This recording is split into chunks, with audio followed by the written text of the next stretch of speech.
All right, everybody. Welcome to another episode of Simply Finance with Shane White. I am pumped today to have Nishal Kumar from No Days Wasted on the podcast. Welcome to the show, my friend.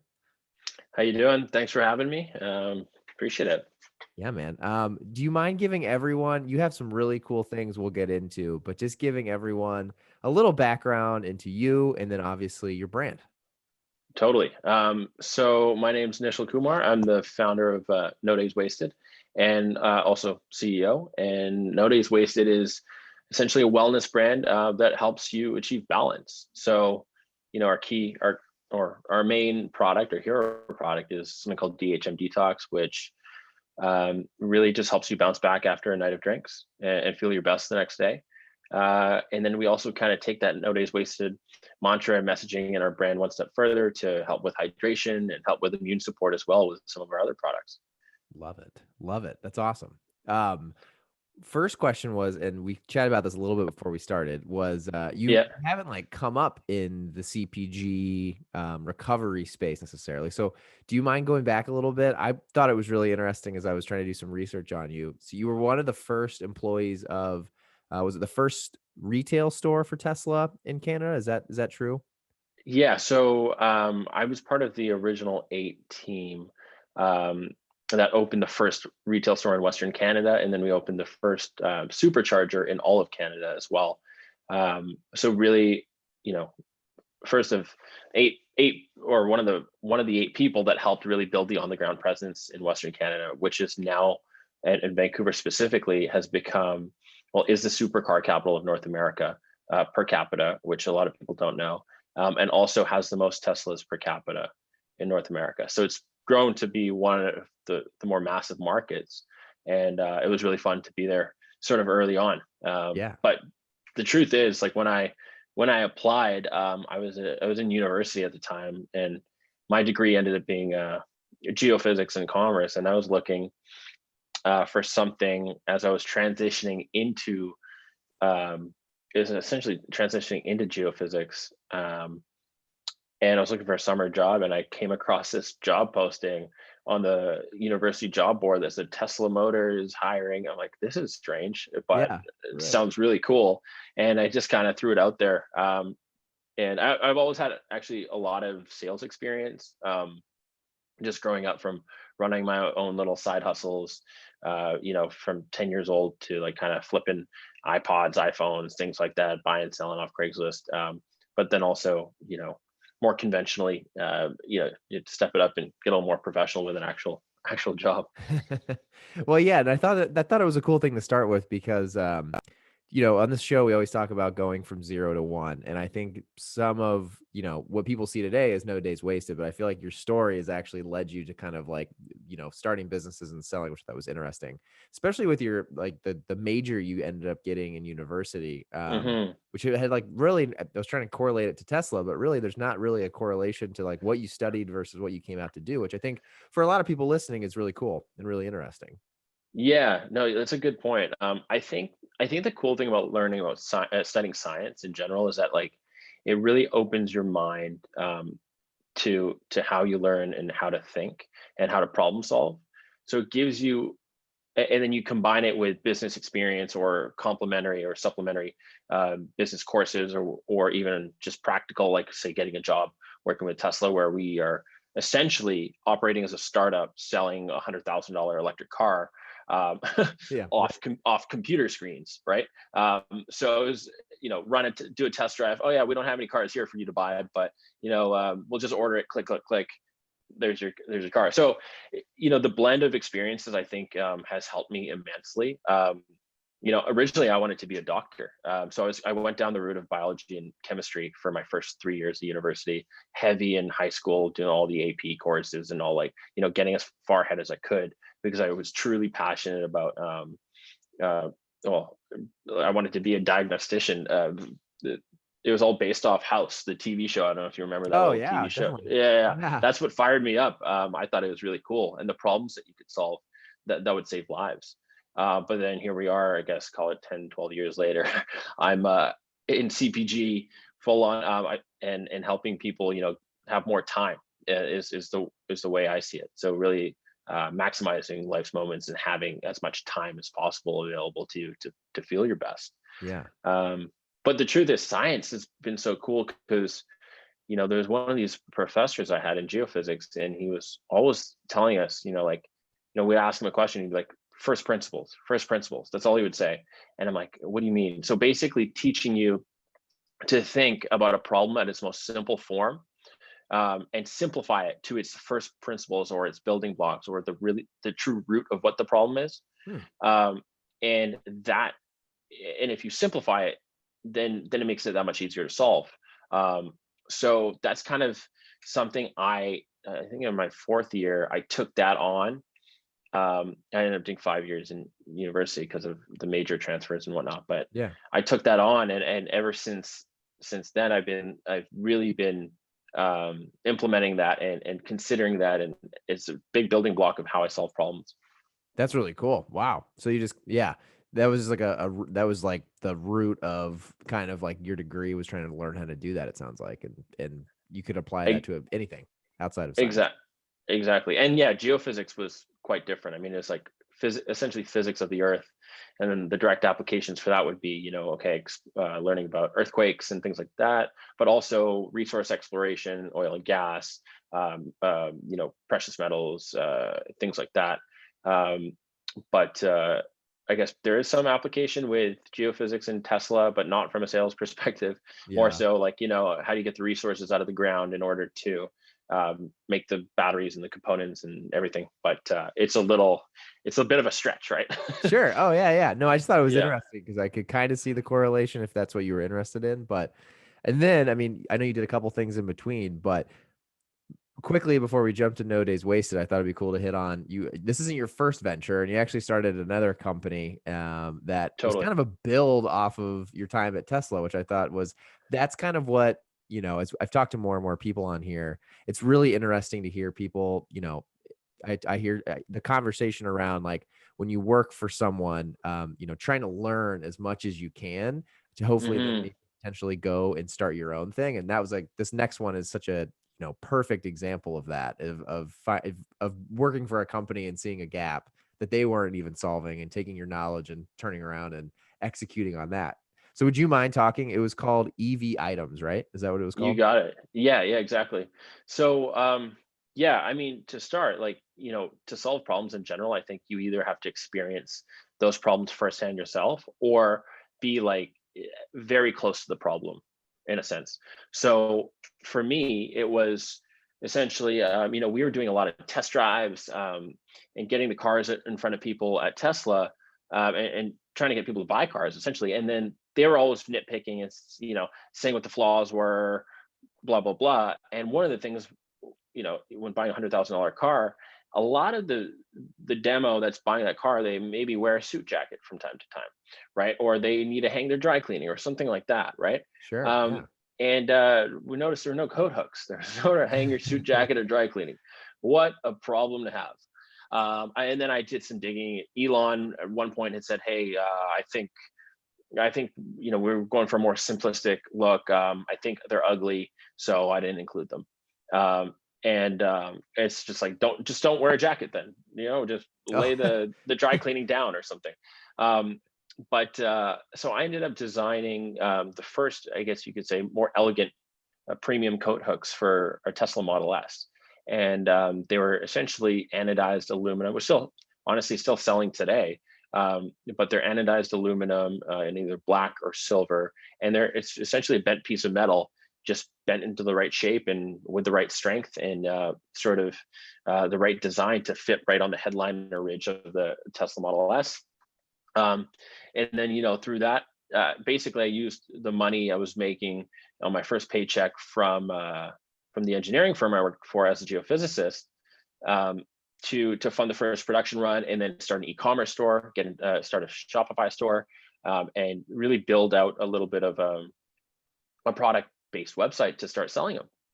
wow. Got it out to some owners that I knew, got it out to some of the forums where people were talking about the problems they had with the cars and where they were looking for solutions. And then essentially what happened was it started to catch steam and people were talking about it organically. And then I, yeah, That's how it got going. So we went from doing, $0 in sales to running it up to with one SKU, to, that SKU was maybe doing a few grand a month within a couple months. And I was like, this is pretty cool. My big time commitment here is just like shipping them out in the evenings. Yeah, So I right. eventually had to learn about fulfillment centers and third party logistics companies and things like that. But it just kind of I solved the problem of some of the owners at Tesla, or the people that the clientele I was selling cars to, and that's how it all started. That's pretty crazy, man. I mean, it's just funny. You'd think that like the concept isn't rocket science, but it's a No, huge need. Like I would, to your point, if you're buying $100,000 car, the likelihood of you having nicer things like a business coat or dry cleaning is probably pretty high. So yeah, that's pretty cool. What was like you've done you said it's still up and selling. Do you still own the brand and the site and everything? yeah, for sure. I mean, for the most part, we have someone else working on it right now, and a lot of it sort of runs itself in that way. A lot of organic trickle in.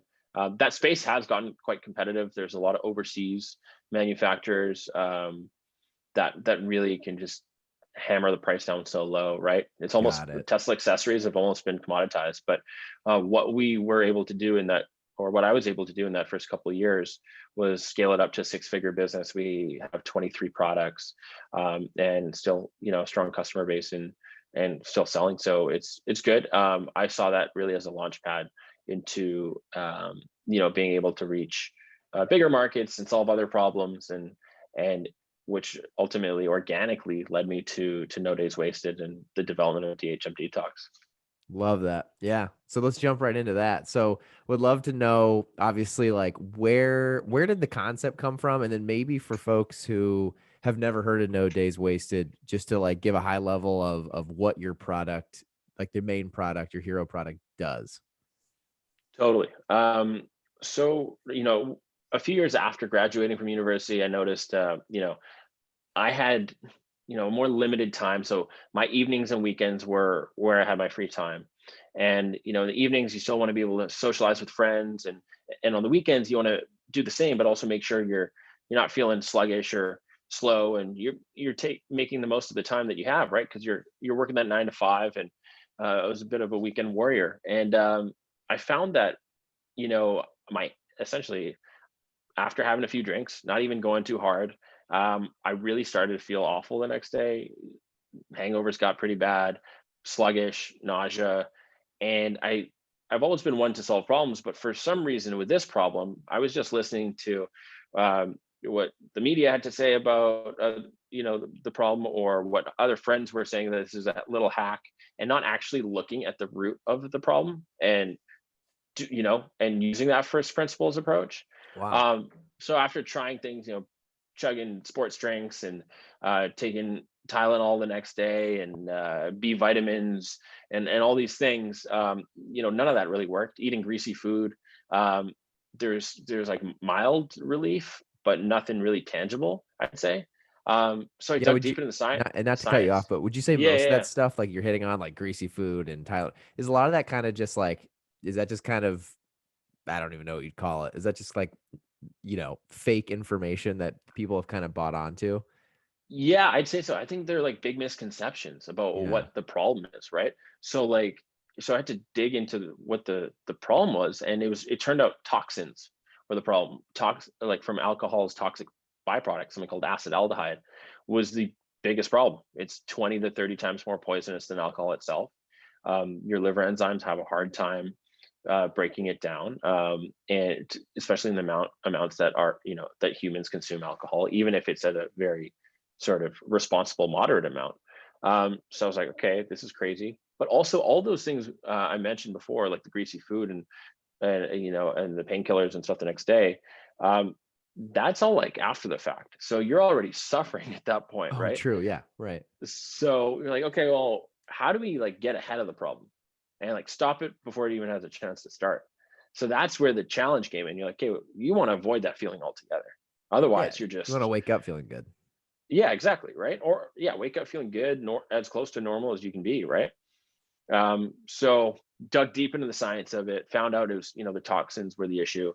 then said, okay, well, how do we clear these toxins out of our body before we wake up the next day? And so you have that, you have the window where you're having a few drinks, then you have the time where you're asleep, and then the goal is to wake up the next day feeling normal. Right. And yeah, it took a lot of research. Read over a few hundred scientific papers, looking at, wanted to have it be plant-based. Sort of the delivery was important. Down the line, once we figured out what ingredients made sense, you want to have that convenient delivery. But essentially, I came across some ingredients that made a lot of sense. DHM being one of the main ones. It's DHM, for those who don't know, is a plant-based ingredient. It's called dihydromyricidin, and it's a flavonoid that's been used in Asia for centuries.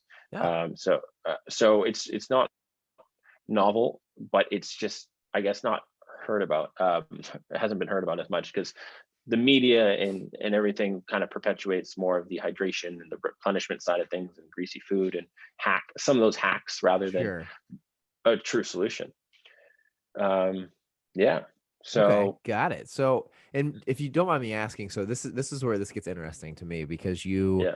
like, again, your background in like geophysicist, then you go to Tesla, then you start like a physical, you sell a physical product that's tied to a hmm Tesla, to then going to this at this early stage when you started just doing research. I feel like a lot of people get to that stage when they want to start a business, and maybe they don't know if they want to start a business yet. They just like want to solve a problem, and so they start doing research.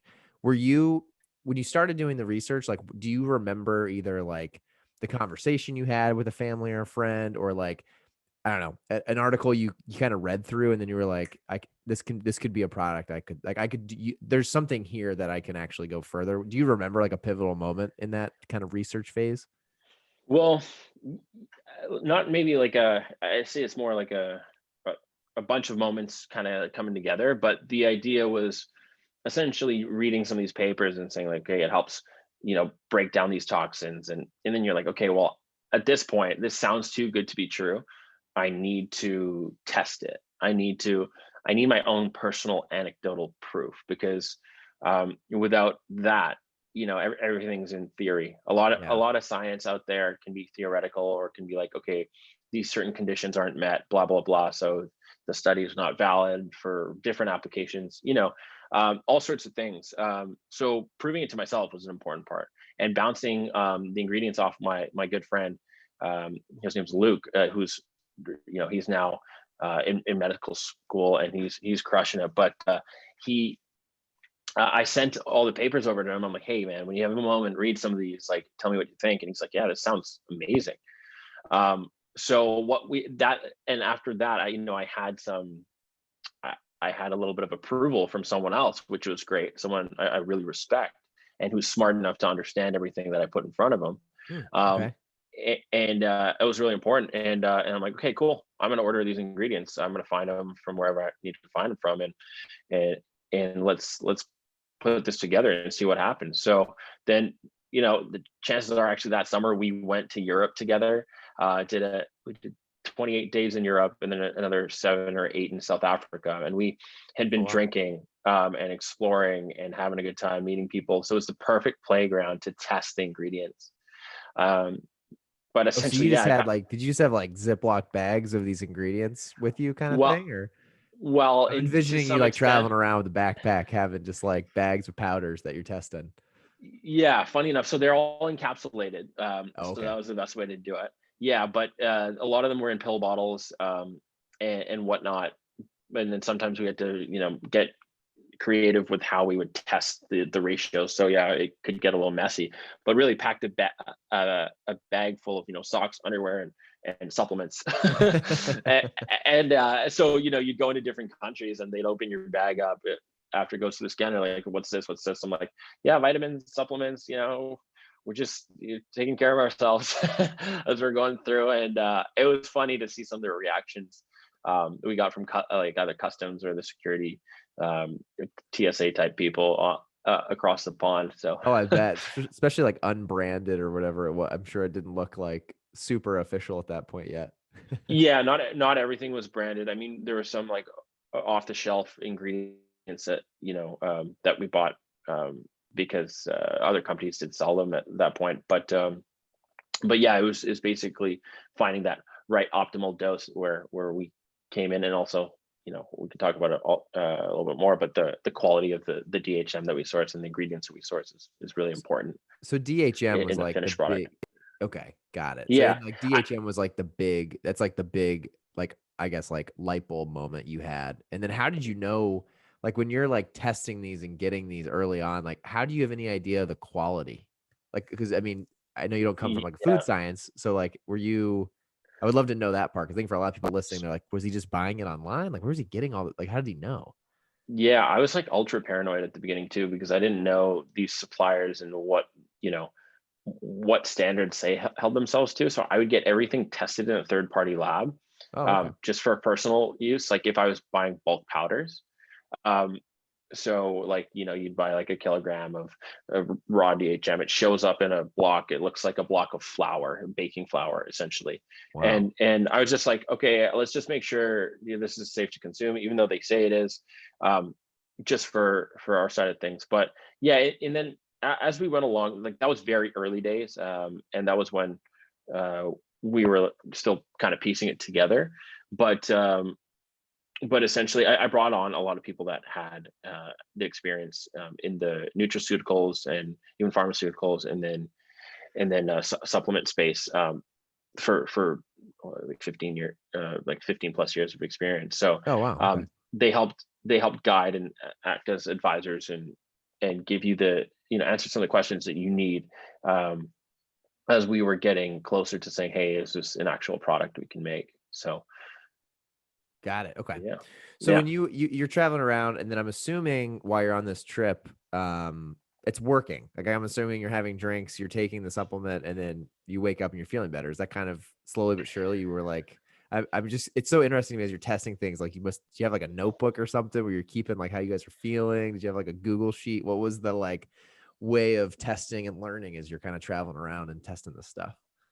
Yeah, we take notes on our phone, and then also, I actually ended up losing my phone so, Oh shoot. on the trip. But so I ended up moving over to a, just pen to paper kind of thing, and taking notes along the way, because you try, so our blend has DHM, dihydromycin, L-cysteine, which is an amino acid, and then milk thistle and prickly pear, as our key four ingredients, and then also some B complex, so B1, 3, 6, 12, and then some electrolytes too. But just making sure that tested we tested different, variations and combinations, that were all based on the literature that we had already read. So based on body weight, based on certain anticipated dosages, or amounts per serving per body, for your specific body weight, is what we were testing. And then that was I guess the kind of the foundation from it. So it's not like shot in the dark. We did so much research beforehand, um, and then that's what guided the anecdotal testing on Got it. ourselves. Yeah, that makes sense. Yeah. Okay, okay. So you obviously did a lot of research, like you said. So you were kind of testing the research that you had found and read. That makes sense. And then you're out traveling. You do this. You get the feedback. What was like the timeline from then to being like, okay, this works. We could produce this, scale this, hmm and like start a brand. Like because that I think when we think about going 0 to 1, that's a pretty big jump too, just from even buying ingredients on your own to selling a product. Yeah, because at that point it was just a personal science experiment, really. So it was in our last couple of days in South Africa that I was like, you know what, I think we've really figured it out and hit the nail on the head here. And when we get back, let's fire it up. So um, I got to work on that front, and my buddy was like, well, I'm going to med school. I'm doing all these other things. It's you know, it's on you, man. I'm Yeah, like, right. cool. That's right up my alley, and um, one of the things I'm most excited about. So I got back, and this was sort of after Labor Day weekend, in 2017, and met with some contract manufacturers, learned a little bit more about the space, brought on some advisors, or at least started consulting them to get the information I needed. And then I was like, cool, well, we need a figure out the demand for this as well. I mean, it works for me, but like, let's figure out the demand. So started sharing with other people, sort of some of our prototypes, and it's all encapsulated, and started getting them done locally, um, and so we could, test them out. And I was like, okay, let's do a crowdfunding campaign. So we did an Oh, Indiegogo campaign in kind of like late spring, early summer of 2018, and did a whole video production and all this fun stuff. And I was like, yeah, okay, we're gonna call it, I don't know, DHM Detox, because it's got DHM as a backbone main ingredient, and what's it doing? It's helping to detoxify, I guess. So let's run with it. I wasn't a branding person at the time. I was, and for me, finding names for things actually has always been pretty hard. I don't know how I'm gonna name my firstborn child, but we'll see how that goes. But yeah, and then the crowdfunding campaign, it kind of all came together, and that helped fund our first production run and get the ball rolling, and prove out the concept. So we did about $32,000 Canadian, equivalent to like 25 US, in 40 some odd days, wow, that's um, awesome. through Indiegogo. Yeah, it was really cool.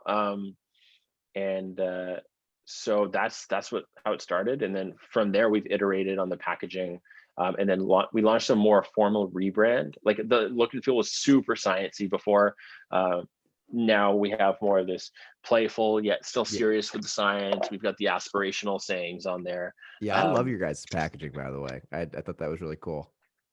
Thank you. No, I appreciate it. It was a lot of fun to go through that process of the rebrand. We worked with a really awesome team, um, out of the East Coast of Canada, out of Montreal, and they crushed it. And they asked me all the right questions. They got inside my head. We worked like tirelessly together, and it was really fun to see it come to life. But yeah, it did take a couple years actually to get essentially to evolve into a brand, because from, I'd say, when we launched, officially launched on our website, was like closer to mid to late November 2018. Okay. Um, it was more of a single product site. There wasn't much of a brand feeling there. There wasn't much of that sort of community yet. But we were able to get the product to people, and they started to really like it. So we're like, okay, let's Yeah, run with it. that's sweet. I mean, and the Indiegogo is cool. I mean, I actually haven't talked to a ton of CPG folks who have done that route. Hmm. Would you suggest that for folks who are kind of in did you for you, I mean, was it an experience that you would do over again? Well, I mean, okay, I'll tell you, we actually started on Kickstarter. We had gotten, so Kickstarter does like an automated approval, but they also do a human approval for certain things. Hmm, And they gave us a human approval on the Kickstarter, but then after like 3 or 4 days, we were trending on the first page. We did like 14 grand in 3 4 days. It was awesome. I was so excited. And then they booted us off Kickstarter because they're like, you're a supplement or blah blah blah. We don't like supplements. oh, So, oh, but but weird. even though but even though we had gotten the human approval, so I'm like, okay, quick pivot, let's go. We're moving it all to Indiegogo. Like on like, I did, and I launched it all on Indiegogo within 2 hours, Oh, after wow. getting kicked off. I was just going light speed. Had some of it set up as a sort of, because we were choosing between the two platforms initially, so just going through the process. But Kickstarter just gets way more organic eyeballs. I think it's like 4 or 5 times or something. I don't At know least why back that is back then it either. was. I always think of Kickstarter first. I don't know if it's the name. It just, to me, like, goes with it more than Indiegogo. I've always thought maybe that was why, but I don't know, because they both do basically the same thing, right? So It's true. Yeah, you're basically just pre-ordering products at a discount, and if they hit the threshold, then they'll actually bring it to market. If not, then you get your money back. So, but but yeah, so so we ran with that. Okay. So to answer your question, I mean, it's a challenge. Honestly, doing it with something that's like anything you ingest, it's hard to do. I know some people who have done, like cricket-based protein bars on crowdfunding platforms, and have done well, but they still found it was quite hard. So I think you're not trying to make money, you're trying to come out of it at a break even, but yeah, also get a lot of valuable data. Like, okay, is this worth me actually pursuing as a true business after the fact? it seems like it's a great way to, yeah, to your point, just get your product out there? Because I feel like that's the biggest hiccup that most people have, is they wait way too long to Yeah, even get feedback on a product. And so if you can get totally. feedback quick that way, that seems really interesting, because you're not giving up anything, right? You're basically just giving people a discount for the first, run of product. So that you're the first person I Exactly. think I've had on here that's actually done that. So that's cool, just for people listening. If you're thinking about bringing something to market, that is another option too early on. Very cool. Totally. And I definitely recommend consulting people who've done it, been there and done it before, because the lessons that you learn from it are just like, there's a ton of them, right? Yeah. So definitely ask someone That makes a ton of who's, sense. especially those who've been successful. They know best, because I've seen actually a handful of campaigns that, it's like a baby, like, and the clock's ticking. So you have this baby that you're nurturing, but the clock's ticking. You only have it for, say, 30 days. So you need to be really taking care of it every moment of every day. Um, And how do and you, dumb question, how do you take care of it? Like, what are the things you're doing on your end to take care of it? totally, once you do have some sales and some pre-orders and customers there, like keeping them up to date, right?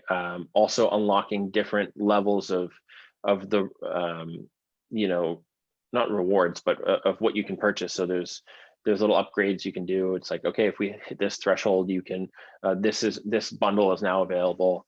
Um, Also making sure you're testing a lot of digital marketing. So monitoring your digital marketing, making sure you're not spending too much, and your cost per acquisition is working it well. But also reaching out to press. There's unlimited press out there, so you could, every moment of every day you could be emailing someone saying, hey, can you feature this? This is my crowdfunding campaign. It's solving this problem. It's really awesome.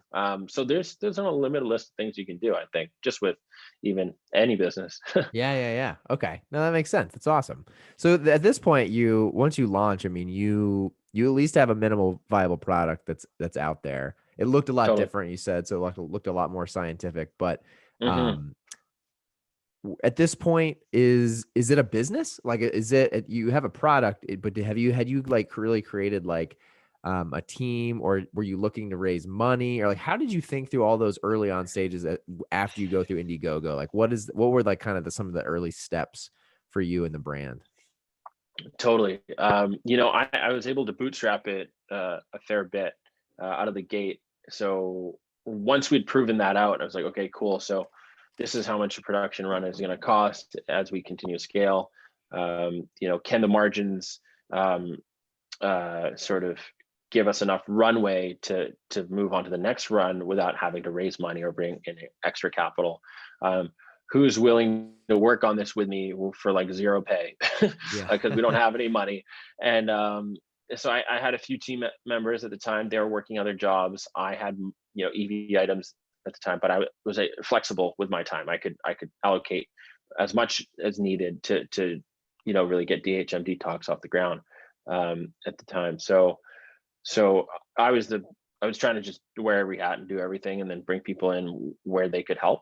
But you know, after that, the dust settled, and I was like, okay, well, we need to like figure this out more formally, and get people to be bought in, whether it be like actual employees or that kind of thing. But it did take me a few more months after that. My first hire was someone part time actually, in like January of 2019, Okay. Yeah. and then scale that up. So initially to help with social media and like customer service, and then from there, she's my first hire an employee and moved into a full time role, and is crushing it, and as a part of the No Days Wasted team. Love it. That's badass, man. That's cool. So Yeah, once you get the Indiegogo, you go through that. So was the plan early on, and then was the hope to always bootstrap it, or did you? It's really interesting to talk to people who are in this space, because I think, you know, I guess there's two ways to really do it, right? I mean, you can try to totally. bootstrap it and grow slower, and then some people want to see growth quicker, and they try to raise Hmm. capital and get some investment and really boost that. Did you have, and again, I know this was like all new to you, and this space was new to you. Did you have like a perspective of what you wanted to do as far as which way you were going to grow the business? Well, the interesting thing is my perspective came from EV items, where I was able to do it organically.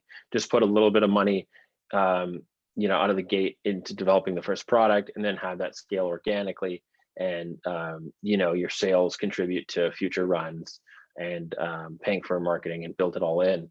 But I mean, that's hard to do. I think if you want to achieve scale, like, there's that balance between raising money and not, and you got to find that. We haven't raised any traditional funds just yet. I do have some friends and family money in there, in the company, and then also I put in a fair bit of my own, um, but not yet. So I think a raise would be part of a bigger retail rollout for us, and you just want to be able to deploy the funds efficiently. I think sometimes people will raise capital too early and just like inflate a salary, or throw money at something that they think might work but maybe doesn't, and then you're out all that cash, and then you've diluted yourself too much out of the gate, and Right. then the money's gone. So there is that balance, right? I think everyone's different, but it is important to raise to scale for sure once you hit the right threshold, I'd say. Got it. That makes sense. Yeah, yeah, yeah. It sounds like Yeah. you've thought through this quite a bit. So, it sounds like you've pretty methodical. It's pretty cool too, because I don't think there's a ton of people in this space who've then also done an organic build of another brand. You know what I mean? Like on the Hmm. side or before that. So you kind of have the experience of doing it that way as well. Totally. It's a bit of a juggle and balancing act, but the time will come where we'll get some more fuel to the fire there as well. Um, yeah. Sure. Yeah, that makes sense. And so just to kind of go back to the actual product a little bit too. So I mean, you bring this product to market. Hmm. What does it look like now? Fast forward, we're here today in 2021. Hmm. Is that same product? Is it just been rebranded, or do you guys? Has the product been tweaked at all? And like, what can people listening, if they want to try No Days Wasted, what can they expect? And like, what is the I guess is the go to use, and the whole scenario around the product today. Totally. So our hero product, DHM Detox, is still the same product. Actually, we've had awesome reviews over about 65,000 customers to date. So that's in just over 2.5 years of selling. Come, I guess, December will be at 3 years, and yeah, the feedback's been great. So we haven't had a need to change the formulation. We've we've honed in on the ingredients and making sure that we're sourcing from where we'd like, and there's consistency, and you know from batches, and production runs. So getting the best DHM is by far like my highest priority. Um, personally tested, making sure that it's it's it's the right thing, and that it's high efficacy and great quality. But yeah, I mean we've rebranded, so the look and feel has changed, but really built this product out for convenience, and for it to really help you. So the idea is you just slip it in your pocket, take it with you wherever you go, have it in your bags, or when you travel, which is something that we can be essentially do now, Yeah, um, finally, right? or yeah, or gather with friends, family, celebrate a birthday, whatever the case may be, and be able to share it with people. So very shareable, very convenient.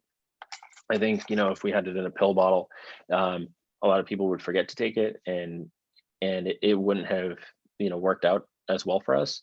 If we had it in different delivery, it could be inconvenient. So really, after the product, the convenient side of things was really important, and the convenient delivery was important too.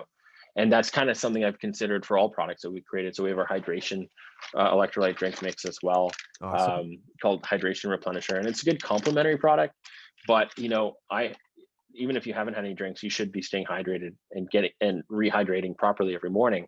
So a drink mix is a quick way to do it, whether you're on the go or you're at home, or you're going to the gym, pre mid post workout, anytime you're ready to go. And then also we have some immune support gummies too. So I always forget Oh, to love it. take my Nice. my vitamin D. Up in Vancouver, Canada, right? So Yeah. it's not super sunny in the fall, like call it fall and winter time. So, and it gets dark at like 4:30 in the in Hate winter, that. right? Yeah. So you got to get your vitamin D, and I think gummies are a good way to do it. And rather than having to take a handful of pills in the morning, that's something I always forget to do. Love it. So you guys have a full gamut now of products when you drink, stay hydrated. So you have like daily and then for use occasion, which is fantastic. That's awesome. And Totally, totally. and your hero product, is that do you need to take it like before you start drinking, or does it matter like when you take it during the night? Timing's actually really important, but also sort of there's some more context also that's important too. So you can't take it the next day because at that point you're past the point of no return. So you'll want to take it while you're drinking, after you've had a couple drinks. Generally, is what it's when there's 2 capsules in here. So take your first one after your first few, and then if you're having some more, take your next capsule then. And then if you're Oh, having a okay. little bit of a bit bigger night, take a full second packet. Um, and that should have you covered. But also mix in water throughout your evening, or water with the hydration replenisher is always good. Um, but you want to have food in your stomach, actually. That's really important. So food, it helps hold the alcohol in your stomach so it doesn't enter your bloodstream as quickly, and also so the enzymes can start kind of working to break alcohol and its byproducts down. Mm. So otherwise the alcohol just passes right through, into your bloodstream. You feel it that much quicker, but also the recovery part is, you're not giving yourself much of a fighting chance. So food is critical. Yeah, so food, and take it while you're drinking, you're in a good spot. Also drink some water, get some sleep. Couldn't fit water or sleep in the capsules. So Yeah. That's why I wear a Whoop to keep me on track. Exactly. Is that yeah, there we go. yeah, is what would you say, like it's funny that this is a really cool product to me, and not to throw under the bus. My wife is one of those people who like sometimes she'll have, you know, a few drinks and she feels totally Hmm. fine. And sometimes she'll have 2 drinks and she has a horrible hangover the entire next day. And we've never been able to figure out like if it's tied to a certain type of alcohol, if she didn't eat enough or what. It always seems random.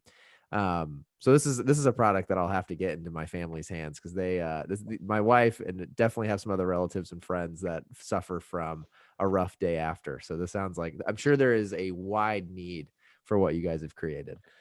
Oh, definitely. Yeah, we'll get some out your way for sure. I'd love to hear what you think. But yeah, as things Appreciate are it. opening up here, it's crazy because people have been so suppressed over the last year and a bit. You've missed out on how many occasions, Right. bachelorette parties, to weddings, to birthdays, to anniversaries, to whatever, right?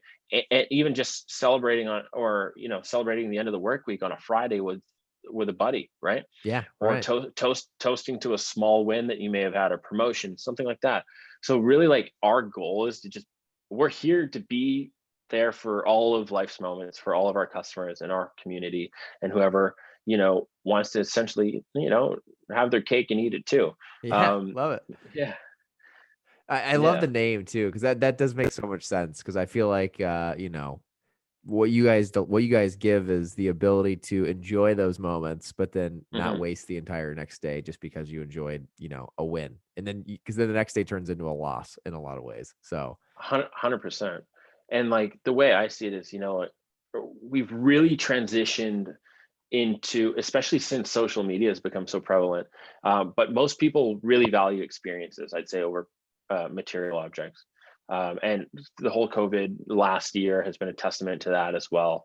But so with experiences, like, what's the most valuable asset? And it's truly time, right? yeah, So if you can have, and there's only 24 hours in a day.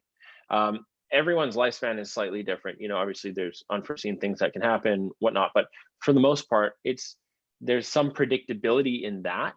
Um, but really making the most of your 24 hours is what we're after. Like, how do you hit that morning workout after celebrating the night before, right? right. Oh How do yeah. you it's finding that, achieving true balance and valuing time as your greatest asset. Yeah, I really like to think we're helping give people more time, and be able to experience more. And to your point, I mean, after this last year, that's probably, I think more people now pay attention to that than ever before. So I think there's obviously, like I said, huge need, huge desire for it. Where can people find the product today? Where you guys distributed? What's the best place for people to find No Days Wasted? Totally. Our website is the best place, nodayswasted.co. That's nodayswasted.co, not com. And we ship directly to your door. We have a subscription option available too, where you can, have it regularly delivered. And we've got it set up with our recovery bundles, with the hydration and DHM detox, or our sort of life's moments bundles that include immune support too. Totally depends what you're looking for. But yeah, that's the best way to do it. And we see a lot of people jumping on for bachelorette party season right now, with Yeah, for trips that they've sure. planned, birthdays, moments that they're catching up on. But yeah, we're also in some more boutique stores right now across the US. So if you're trying to find us in retail, just shoot us an email and we can let you know where we're at. But the goal is to roll out into retail as well. So Oh, working exciting. on that. Awesome. Yeah, working on that as well. And I mean, every day we have customers like, hey, where can we find you in stores? We forgot to order. So it's an important thing for us, I think, you know, um, to make sure everyone has it in their hands and that they're ready for the moment. That's a good point. I hadn't thought about that. Your product is the type of product where if all of a sudden you realize you're out and it's a Friday Yeah, afternoon, you're like, shit, where can I find this? Especially, I'm sure if you totally. get used to it, it works. I can imagine that becoming a thing on your checklist on Fridays to make sure we have enough. Oh, for sure. Like I don't drink without anymore. And we have customers that are on like their like 35th order. It's crazy. I'm like, who are these people? You guys are amazing. Yeah. Oh Um, my God. That's but awesome. clearly it's helping you guys, and yeah, that's what we're there for. Yeah. I was going to say, I mean, after you've gotten used to taking it consistently, have you had any nights out without it? I'd be so curious, someone that's like, gotten used to the benefits of it. Have you then like tried it again just to see like how your body responds? The truth is, I have it. I have, but unintentionally, and it was rough. It was very, very rough. So I have packets in all my pockets, all my bags, in everywhere I could imagine. So if push came to shove, and I was, I'd have to try pretty hard to not have it on me. Yeah. Um, That's so smart. I mean, that's that's why I smart. think, yeah, that's where I think the convenience comes into play too. You're like, oh, this lifesaver, this just so happens to be in my pocket, um, kind of thing. So, yeah. That's awesome, man. That's really cool. One of the last questions before I get to the very, very last questions, I would love to ask people like you. So you in my mind, I would almost consider like a serial entrepreneur at this point. You've done it more than once. You've started something and gone on to the next. Now that you are, I mean, and I know you've lots more that you want to accomplish with No Days Wasted. But now that you've gotten a taste for going from 0 to 1 and really Hmm. becoming an entrepreneur and building a business for yourself, could you ever see yourself going back to, working for someone else?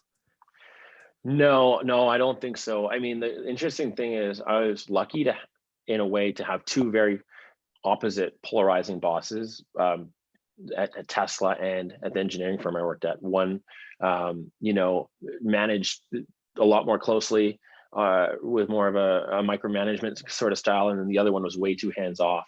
So that kind of led me to say, okay, who do I want to work for? I was like, okay, I'll work for myself. That'd be fun, but also taught me how to lead and find the balance with my team as well. But no, I think for me, it's all about problem solving, and I can only solve problems that I experience or that are close to me. So I'm in it to experience more, and whatever other problems or businesses or ventures I get involved with, um, or start, from here until the future, would be pretty closely tied to me. So Love it. Love yeah, it. Yeah. I feel yeah. like once you have the taste of it, that'd probably be pretty tough to not try to keep doing that again and again. Totally. It is addicting. I mean, there's like, you find a lot of excitement in the journey of it, rather than you get used to that delayed gratification, rather than some other, industries or roles or whatever could be more about instant gratification, right? Sure. Oh yeah, definitely. No, that Yeah. makes sense. So these last ones I ask everyone that comes on here for the Founder Series, and I think it's really interesting to ask people leading businesses. The first one is, obviously you have No Days Wasted. You also, you've had to build other brands, and you have a lot going on, I'm sure, across all different Hmm. facets of how you manage your business. What do you use to plan your goals and then to tackle, daily and weekly tasks, whether it's an app, a pen and paper kind of guy? Yeah. What do you use to just track stuff and get shit done? Yeah, big into the calendars. I think as you like take on more, it's harder to remember everything. So pen and paper is really tough. I'm big into Google Calendar. I use that for everything. From seeing like what I have to do to making, setting appointments, to planning into the future, to seeing what our marketing looks like, to seeing what my team is up to, and having some transparency on that. Google Calendar is by far my most used app, followed by email too. And I think Slack is a great tool as well for communication with our team. So Google Calendar and Slack, I'd say. Yeah, love it. So Yeah, do you yeah. actually put like tasks and like you time block in Google Calendar to get stuff done? Totally, and like setting those recurring events, and blocking out that time, 100%. Yeah. Yeah, I started doing that, I think last year in 2020. I still use pen and paper, but I'm telling you what, I'm with you. Like time blocking Hmm. and using your calendar to like, just like understand what you have time to get done and not taking on too much of stuff that's not important. I felt like, Google Calendar is awesome for that. Totally, Um, and I mean the pen and paper is great because like there's a lot of satisfaction in checking something off a list. So yeah. I find it, I'm writing things down constantly and always have my notebook with me. But I think if I had to pick one or the other, it'd have to probably be Google Calendar. I know the only thing that stresses me out is when I like over plan a day and then I Yeah. get behind early on and I'm like, shit, I'm okay. I'm like into the next thing. Now what do I do? Do I Yeah, so true.